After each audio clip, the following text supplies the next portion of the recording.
कलेश एक वर्ड ऐसा है जो इंडियन क्रिकेट के साथ घूम रहा है।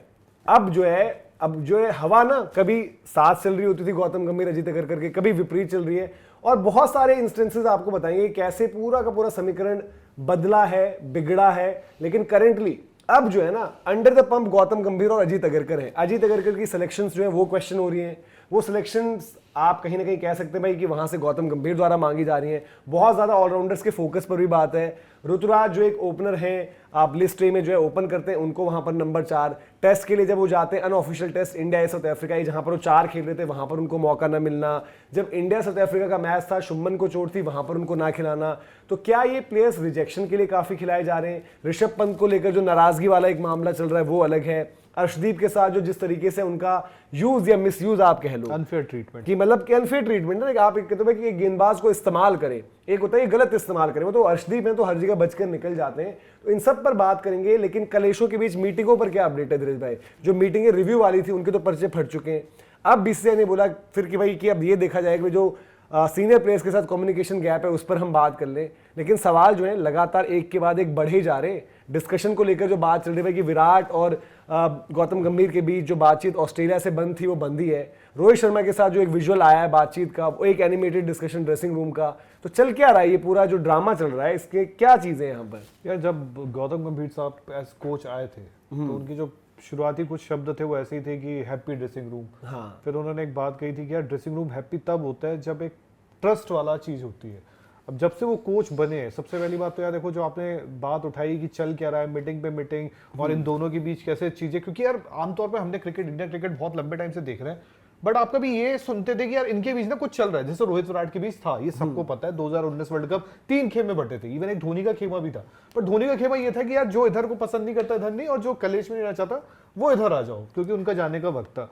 बट कोल्ड वॉर भी चलती थी, आपको भी पता है कि एमएस धोनी, वीरेंद्र सहवाग और जितने उठाने, अजहर भाई और वो तो कोल्ड का हॉट हो गया था वॉर, प्रेस कॉन्फ्रेंस बुलानी पड़ी, तो बहुत हो गया था। अजहर भाई और सचिन का भी हमने देखा, मतलब बहुत कुछ देखा। सुनील गावस्कर सर, कपिल देव का भी हुआ है, फिर बिशन पाजी भी हैं, बहुत सारे। अभी जो ये चीजें चली ना, मतलब यार दोनों दिल्ली के साथ भी खेले, और आज एक खिलाड़ी है, एक लेजेंड है, और एक कोच है।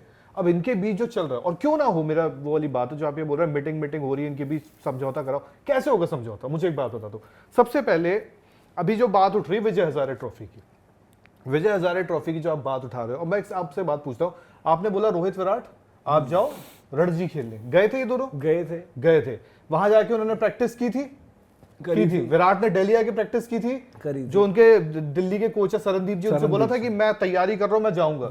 फिर आपने ट्रस्ट कहां तोड़ा कि बॉस अब आप टेस्ट टीम में नहीं हो, याद है आपका? तो और दूसरी बात है, तब एटलीस्ट वो तब इसलिए भी गए थे क्योंकि तब यार जो भी ये चाह रहे थे, चलो आपके लिए कर रहे हो, आपका जो भी है इंडियन क्रिकेट टीम में जो अच्छे भले के लिए कर रहे हो। आज इनके जितने फैसले हैं, आज सबसे ज्यादा रिपोर्ट्स किसकी छप रही है?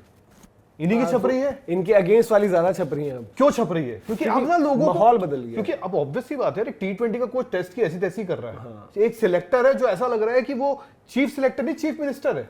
वो ऐसा है कि भाई ये मेरे को इसकी शक्ल अच्छी नहीं लग रही, मैं नहीं रखूंगा, ये दाढ़ी इसकी वाइट क्यों दिख रही है, मैं नहीं रखूंगा, नहीं चलेगी मनमानी। मतलब वो काइंड ऑफ मुद्दा ये है कि साफ हो गया कि नहीं चलेगी मनमानी। दीक्षिता भाई जो कह रहे हैं कि Virat to play Vijay Hazare trophy, उन पर रिपोर्ट आ रही है बहुत ज्यादा, उस पर इन डिटेल डिस्कशन है, वो भी आप वीडियो देखिएगा, वहां पर भी बात करेंगे। लेकिन मनमानी अब क्या लग रहा है कि फिर दोबारा रिजल्ट ओरिएंटेड चीजें होंगी कि विराट रोहित की परफॉर्मेंस आई तो सब जो है मामला शांत हो गया, जब नहीं आएगी दोबारा ये चीज हो सकती है? फिर आपको लग रहा है कि अब नहीं छेड़ा जाएगा रोहित विराट को, क्योंकि बीसीसीआई को भी समझ में आ गया है कि भाई हम तो आग के साथ खेलने चले थे, क्योंकि पहले बीसीसीआई भी एक पेज पर थी, आपके अजीत अगरकर, गौतम गंभीर, बीसीसीआई, ये सब लोग एक पेज पर थे। कप्तानी से रोहित शर्मा को हटाना, ऐसा नहीं कि वो डिसीजन, हम जो बड़े फैसले होते हैं वो आपका कोच, आपका कप्तान, आपका सेलेक्टर नहीं लेता है, जब और बड़ा फैसला है रोहित शर्मा को हटाना, तो अब सबके सब नप गए एक तरीके से। ये फैक्ट है भाई। आप देखो साल, मतलब 1 साल पहले लो डिसीजन तो समझ में भी आता है कि भाई अभी परफॉर्मेंस देख ली नहीं आ रही। 2 साल 3 साल पहले ही आपको अगर सपने आने लग रहे हैं कि भाई रोहित विराट के बिना चल जाएगा काम, तो टेस्ट क्रिकेट में आपने देख लिया। ऐसा नहीं है कि टेस्ट क्रिकेट में रोहित विराट भाई बहुत चीज बढ़िया कर रहे थे, पर स्टिल उनके बिना तो आप और खराब होते चले गए। तो इससे बेहतर है ना कि इनके साथ ही वनडे खेलो, और वनडे जहां पर ये परफॉर्म कर रहे हैं, देखो ऑस्ट्रेलिया सीरीज में मतलब इनके पूरी विदाई की तैयारी थी, ये फैक्ट है। आप सीरीज हार गए, रोहित ने रन बना दिए ज्यादा, विराट ने 50 खेल दी जिसमें मैच जीती टीम इंडिया, तो वो मामला वहां ठंडा पड़ गया। अदरवाइज वो एक की तो मतलब विदाई करवा ही देते हैं, लेकिन रोहित ने भाई सबसे पहले कहा, रोहित ने मैं फाइट करता हूं। यहां पर यार विराट कोहली ने जो इनिंग खेली वो दुनिया ने देखी कि यार विराट इतने अग्रेसिव इस तरीके से, तो मतलब परफॉर्मेंस ही उनकी सालों से नजर नहीं आ रही थी। अब बीसीसीआई को समझ में आ गया है कि देखो दोनों चीज का नुकसान करेंगे, एक तो अपनी जो बची कुछ इज्जत है वो भी बर्बाद हो जाएगी, कूड़े में चली जाएगी। कोच तो यहाँ पर आई गया है सबके रडार पर, कोच तो इस टाइम पर सबके टारगेट है भाई, क्रिकेट फैन के कह लो, क्रिकेट कमेंटेटर, ये वो एंड ऑल जो भी। अब लेकिन बीसीसीआई कह रही है कि भाई हम क्या अपने आप को इसमें नहीं, मतलब इस हमाम में हम नहीं कूदते हैं। दूसरी चीज यार क्रिकेट की भलाई भी तो देखो ना भाई, रोहित विराट की जगह कौन लेगा? अब जिस पाटा विकेट पर बात कर रहे थे रन बनाने की, यंगस्टर से तो कुछ हुआ नहीं, आपके यंगस्टर्स का पता नहीं है, इंजरी एक वैसे ही कंसर्न रहता है। अभी एटलीस्ट अगली साल वाली ये जो न्यूजीलैंड वाली सीरीज देख लो, फिर अगली साल मतलब वो 5-6 महीने का गैप आएगा, उसके बाद एक साल में आपको भी पता है इंडियन क्रिकेट में बहुत कुछ बदल जाता है। उसके बाद यार आप देख लेना, जजमेंट क्या कर लेना, बाकी फिर रोहित विराट के ऊपर है वो क्या खेलते हैं क्या नहीं खेलते हैं। अब सीधे सीधे एक ही चीज पर डिसाइड करो, वो है परफॉर्मेंस, बात खत्म, और कुछ नहीं। बट ये जय भाई, ये सारा मामला पलट कैसे गया? पलटने से मेरा मतलब है कि देखो गौतम गंभीर कभी भी ऐसा नहीं था कि गौतम गंभीर बिल्कुल रोहित विराट के साथ कंधे से कंधा मिलाकर थे। गौतम गंभीर का पहले से एक मिशन क्लियर था कि मुझे वो जो star culture, senior players, yes man ज्यादा चाहिए जो मेरे को, और एक तरीके से मतलब कि जूनियर खिलाड़ी, सीनियर खिलाड़ी नहीं चाहिए। बट अजीत अगरकर का अगर आप देखें तो अजीत अगरकर और रोहित शर्मा इन कंसल्टेशन फैसला हुआ था सूर्य कुमार यादव को आगे रखने का, हार्दिक पांड्या को पीछे, ठीक है। श्रेयस अय्यर को भी जो बैक सीट में किया गया वो अजीत अगरकर की तरफ से वो चीजें चली थी वहां पर हालांकि बता दूं कि रोहित शर्मा श्रेयस के फेवर में थे हमेशा से। फिर दूसरी चीज जो एक और थी, आपको याद आएगा कि जब वो फैमिलीज को लेकर पूरा चला था मामला, अजीत अगरकर और रोहित शर्मा ही प्रेस कॉन्फ्रेंस में बैठे हुए थे, जहां पर रोहित ने बोला था यार कि अब ये तो सारा मामला हो गया, अब इसके लिए सेक्रेटरी के साथ अलग से बैठना पड़ेगा। याद है जब वो फैमिलीज वाला हुआ था कि अब फैमिलीज पर बैन, ये वो, गंभीर ने फिर बोला था कि जी फैमिली बहुत जरूरी होती है लेकिन जिस काम के लिए जा रहे हो वहां पर अलग होता है। तो अजीत अगरकर क्या हुआ कि वहां पर वो इन्फ्लुएंस किया गौतम गंभीर का ज्यादा हो गया, या फिर इसके पीछे भी जो है कि सारी चीजें कि भाई बीसीसीआई की तरफ से फैसले जो रहे, अजीत अगरकर को भी फिर झुकना ही पड़ गया। कायदे से अगर देखा जाए ना तो ठीक है, वो दोनों के बीच की कोऑर्डिनेशन वो ये थी कि वो कप्तान और चीफ सेलेक्टर की कोऑर्डिनेशन थी।